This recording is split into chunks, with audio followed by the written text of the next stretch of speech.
Hyvää huomenta. On the outskirts of Helsinki, the Ranias are getting ready for school. Urmas and Tina have 4 children. 3 of this hungry bunch are all educated at their local state school. For the girls, it's a short walk away. Toporanimäki Comprehensive is a secondary and primary school rolled into one. The first lesson about school in Finland is relax. Take your shoes off when you arrive. And when you get into the classroom, call your teachers by their first name. 45 ja laske tätä kohtaa. This is Mariana, and because her pupils stay at the same school for so many years, she's been their teacher for most of their school life. I'm like growing up with my children, my students. And I see the problems, what they probably have when they are small, when they come to school. And now, after 5 years, I still know and I still see what has happened in their youth. What is the best things what they can do? I tell them that I'm their school mother. Le café, le salon de thé, Learning foreign languages here is seen as key. For these 11-year-olds, French is not their second, but their third language. And when they're 13, some will speak a 4th.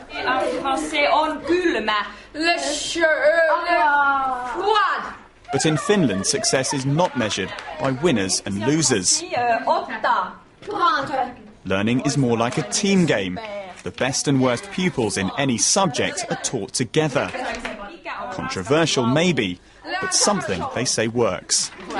It's very important to have everyone in the same class, but of course that creates a problem every now and then, because there are some that are really, for instance in English, they're fluent in English, they're very good, and then there are some that need special attention, but of course we try to give that to them.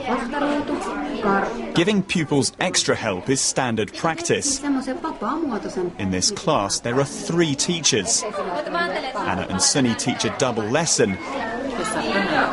Marvi just works with those who struggle. And it's the teachers here that would make any education secretary go green with envy.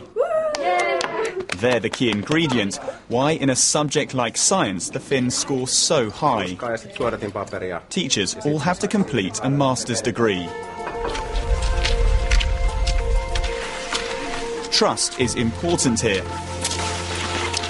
In PE, the kids head off unaccompanied for a long cross-country ski. And their effortless ease in achieving quality education is shown off by one statistic. Children here do the least number of class hours per week in the developed world and get the best results.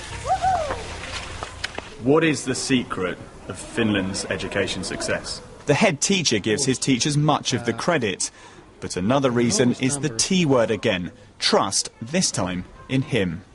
Nobody outside is saying that you have to do like this or like that.